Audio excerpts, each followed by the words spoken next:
Oh no, not me. We never lost control. In early April 1994, Kurt Cobain was not standing on a stage. No recording studio, no tour schedule. The man behind the band shaped the sound of an entire generation that has almost vanished from all familiar contact. Unanswered calls. Doors more closed than usual. No one saw him appear in Seattle for several consecutive days, even though the house on Lake Washington Boulevard still had its lights on as usual. In the eyes of the public, Kurt Cobain at that time was still the leader of Nirvana, the band that had just reshaped American music in the early 1990s. But behind that image was a series of chaotic days: declining health, unfinished treatment, interrupted trips, and a state of mind that many people around him described as unstable. He had just left a treatment facility in California after a very short stay. There was no farewell, no clear explanation. A few days later, when the door of a room in the house was opened, the story truly began. Kurt Cobain had passed away. What shocked the world was not only the death of an icon at the age of 27, but what was found beside him: a handwritten suicide note addressed to Boda, an imaginary friend from his childhood. The content of the letter was not an accusation, nor an indictment. It carried the shape of prolonged exhaustion, of depletion toward music, toward fame, toward himself. For many people, it was a farewell. For others, it opened up a series of questions that have never had a unified answer. Why was Kurt Cobain alone for several days without anyone discovering it? How were the warning signs beforehand overlooked? And does that letter fully reflect what he was thinking in his final days? Or is it only one fragment of a much more complex picture? This story does not begin at the moment Kurt Cobain died. It begins in the days before that, when a person gradually withdrew from the world, in silence, right in the center of lights and attention. News of Kurt Cobain spread out of Seattle within just a few hours. No lengthy press conference was needed. No repeated confirmations. Just one short piece of information was enough to make radio stations, television channels, and newsrooms across the United States simultaneously change their broadcasting schedules. For the public, this was not merely the passing of a famous singer. Kurt Cobain was seen as the central voice of the American youth generation of the early 1990s, a generation that grew up amid skepticism, dissatisfaction, and a sense of dislocation after the Cold War. Nirvana's music was described as raw, uncompromising, and directly reflecting the mood of millions of young people. Because of that, the initial reaction was not only grief, it was shock. Many people asked, how could such a major symbol disappear in silence, with no one beside him, and only be discovered after many days? In Seattle, fans began gathering around Kurt Cobain's house and locations associated with Nirvana. There was no frenzy. Mostly, there was silence. Guitars were placed on the ground. Flowers, candles, and handwritten notes appeared in large numbers. On them were not words of idolization, but very ordinary sentences. You said for us the things we didn't know how to say. American media immediately split into two directions. One side focused on musical legacy, revisiting Nirvana's influence and Kurt Cobain's role in American rock history. The other side began digging into the final days: health conditions, interrupted treatment, personal conflicts, and especially the letter found in the room. The fact that the body was discovered late made the story even heavier. It created the sense that Kurt Cobain had vanished from the world for a long enough time that no one noticed, a detail that deeply unsettled many people. For the public, it was a hard-to-accept paradox. a globally famous person, yet final days unfolding in near total isolation. In a short time, the story went beyond music. It became a large social conversation in America about fame, mental pressure, and the cost of becoming a symbol. Kurt Cobain was no longer mentioned only as an artist. He became the center of a larger question. Does America truly know how to protect the people it celebrates? And from here, attention gradually turned back to the past, to the person Kurt Cobain was before becoming a symbol, and to the cracks that had appeared very early on. Kurt Cobain was born in 1967 in Aberdeen, a small town in Washington state. This was not a place of major opportunities, but a closed, working-class community where life moved slowly, repetitively, and left little room for difference. Kurt's early childhood was remembered by many as relatively calm, until the family fell apart. When Kurt was young, his parents divorced. This event is often mentioned as an important psychological turning point. After that, Kurt had to move constantly between his father's home, his mother's home, and relatives. The lack of a prolonged, stable space left a feeling of abandonment and lack of support, something he later admitted many times in interviews. At school, Kurt did not integrate well. He was seen as different, sensitive, and easily hurt. Music and visual art became a refuge. Kurt began playing guitar early, not with ambition for fame, but as a way to isolate himself from the surrounding world. Music at that time was not a career. It was a means of survival. As he entered adolescence, Kurt became increasingly distant from his environment.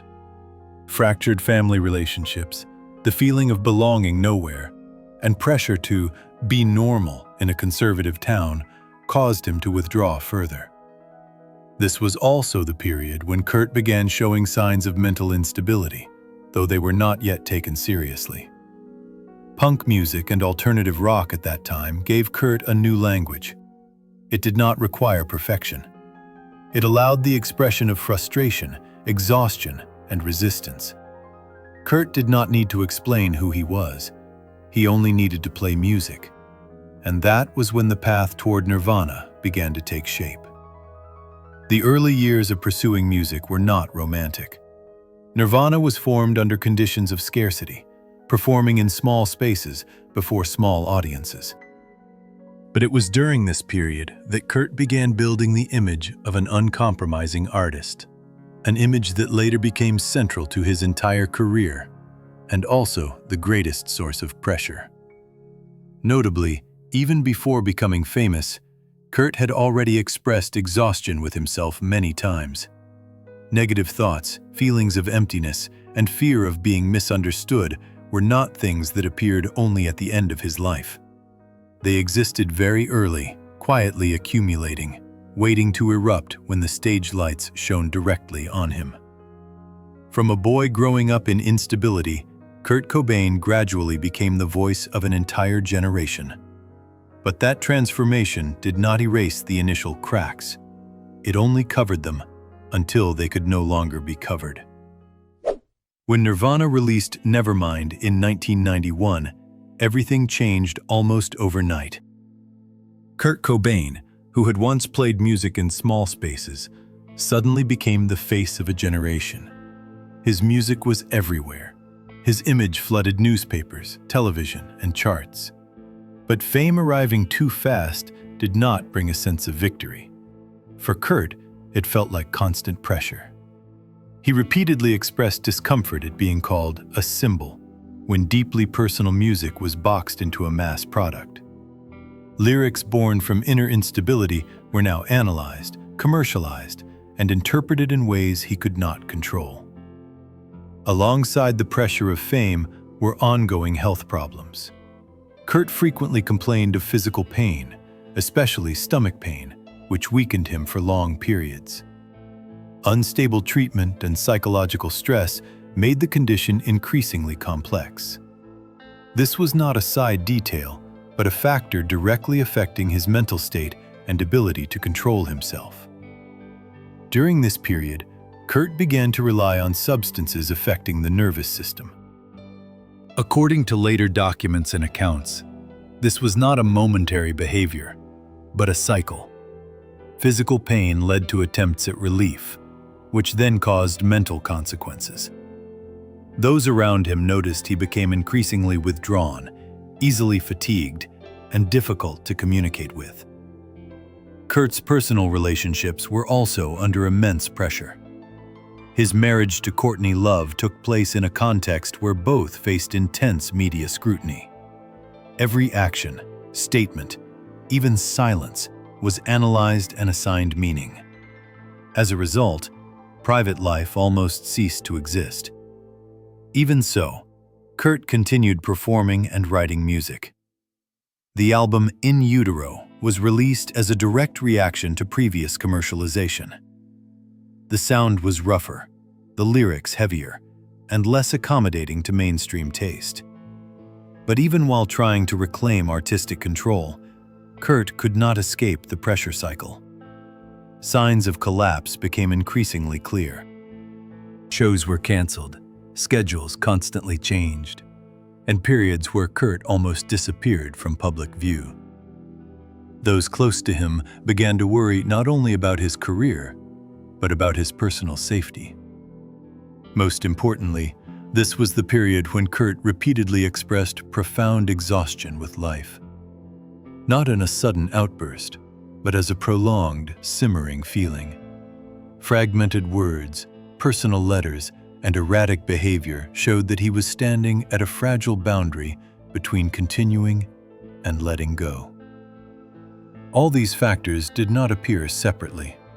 They overlapped: fame, health, personal life, and expectation pressure. Looking back, it is clear the collapse did not happen suddenly. It was formed step by step, while the stage lights were still shining. Entering early 1994, Kurt Cobain's condition increasingly worried those around him. After Nirvana's European tour, he appeared exhausted, both physically and mentally. Performances no longer brought energy as before, but became heavy obligations. In March of that year, Kurt was taken to Rome with his wife. During this time, a serious incident occurred that required hospitalization. Although later reports interpreted it differently, what was clear was that Kurt entered a dangerous state, forcing those close to him to reassess the severity of his instability. After returning to the United States, family and friends began pushing for intervention. Kurt was persuaded to join a treatment program in Los Angeles. This was seen as a final effort to help him stabilize, both physically and mentally. In the early days, he remained in contact with relatives, and there were no public signs indicating what was to come. However, Kurt did not stay long. He left the treatment facility earlier than expected. This confused those around him, as they believed he still needed close monitoring. After that, Kurt almost disappeared from the control of family and friends for a short but critical period. In the following days, Kurt's actions became difficult to explain. He did not appear at scheduled appointments. Calls went unanswered. Some people began looking for him, but no one had accurate information about where he was. What makes this story heavier in hindsight is that clear warning signs had existed. Prolonged exhaustion, withdrawal from familiar connections, discouraging remarks made earlier. But at the time, no one could be certain what those signs would lead to. At this point, Kurt Cobain no longer appeared as a rock star. He became a withdrawn man, avoiding the outside world, seemingly trying to detach himself from every role associated with his name. His silence was not loud, but it was prolonged and worrying. These days are often referred to, in retrospect, as the quiet before tragedy. No official statements, no public farewell. Only growing gaps in communication and a spreading sense of unease among those who cared about him. At the end of March 1994, Kurt Cobain left the treatment facility in Los Angeles and returned to Seattle. From that point on, his schedule almost disappeared from all official records. No confirmed work sessions, no publicly scheduled meetings. Only gaps in communication remained. Kurt's house on Lake Washington Boulevard became the place he retreated to. It was a familiar, secluded space, quiet enough to avoid attention. During these days, there was no evidence that he directly interacted with many people. Calls from friends and family were not consistently answered. Based on what became known later, Kurt was alone for most of that period. His daily activities were not fully recorded. No one could determine exactly what he did hour by hour, or what his state of mind was in each moment. This absence of information is what made the final period particularly difficult to piece together. During this time, a letter was left behind. Its full content was not publicly released in all documents, but the confirmed portions show Kurt speaking of exhaustion, distance from music, and a sense of no longer connecting with the world as before. The letter is often referred to not only as a message, but as a sign of a mental state that had lasted for many years. Notably, Kurt was not discovered immediately after the event occurred. It took several days, when someone came to check the house's security system, for the situation to be found. This delay raised many questions later, especially about why no one had been able to contact him during those days. When the information was confirmed, news spread rapidly. But before that point, there had been no clear signs that something abnormal had occurred. No emergency calls, no public warnings. Just a prolonged chain of silence, until it was broken irreversibly. Kurt Cobain's final hours, therefore, are known not through specific actions, but through absence. Absence from music, from relationships, and finally, from the world in which he had once stood at the center. When the situation was confirmed, reactions followed almost immediately. American media reported the news simultaneously. Radio stations stopped regular programming to play Nirvana's music. Outside the house in Seattle, fans gathered in silence, carrying flowers, handwritten letters, and items connected to his music. The official investigation proceeded according to standard procedure. The scene was secured. Reports were compiled based on what could be collected at the time of discovery. An official conclusion was later released, and in the records, the cause of death was determined clearly. However, the story did not end there. From the early days, many differing public opinions emerged. Some questioned the period of missing time before discovery. Others focused on the content of the letter, suggesting that certain passages could be interpreted in multiple ways. These details, although explained in official records, continued to be discussed for many years afterward. Family members and close associates reacted differently. Some chose silence. Others spoke out to defend the official conclusion, emphasizing that Kurt's mental state had been documented beforehand. Later interviews, memoirs, and documentaries further complicated the picture, as each perspective added another emotional layer. Mass media, especially investigative programs and documentaries, continued to revisit the story cyclically. Each time, old questions were raised again, sometimes with new data, sometimes only with new interpretations of familiar details. This ensured that Kurt Cobain's story never truly closed in public consciousness. Notably, despite the controversy, no new legal conclusion replaced the original one. Alternative theories existed alongside public discussion, but did not change the official record. This coexistence between legal conclusion and social doubt created the enduring weight of the story. Ultimately, the greatest aftershock lies not only in debate, but in shared loss. A generation of listeners felt they had lost a voice that represented their own insecurity, anger, and dislocation. And because of that, each retelling is not just about an ending, but about things that were never fully said. After all the controversy, records, and unanswered questions, what remains most clearly is the music.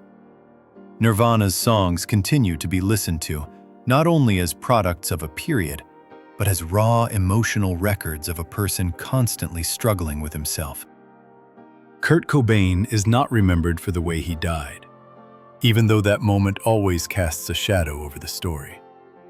He is remembered for the way he wrote, the way he sang, and the way he exposed what many others tried to hide. In an industry that often celebrates perfection, Kurt became a symbol of incompleteness. His legacy does not lie in records or numbers. It lies in the fact that a generation found itself in lyrics full of contradiction, anger, yet fragility. Many later artists have admitted they entered music because they once heard Nirvana and realized they did not need to hide their insecurity. Looking back from those final days, Kurt Cobain's story is no longer a mystery to be solved, but a reminder of the pressure of fame, of the loneliness that can exist amid success, and of the fragile signals that are often overlooked while everything outside still appears to function normally. The house by Lake Washington still stands. The music still plays every day, on the radio, in headphones, in the memories of those who grew up with it. But the person who wrote those melodies is gone. And perhaps what keeps this story from ever truly closing is not the question surrounding death, but the feeling that Kurt Cobain spoke from many people the things they never knew how to express. When that voice fell silent, the space it left behind continued to echo for a long time afterward.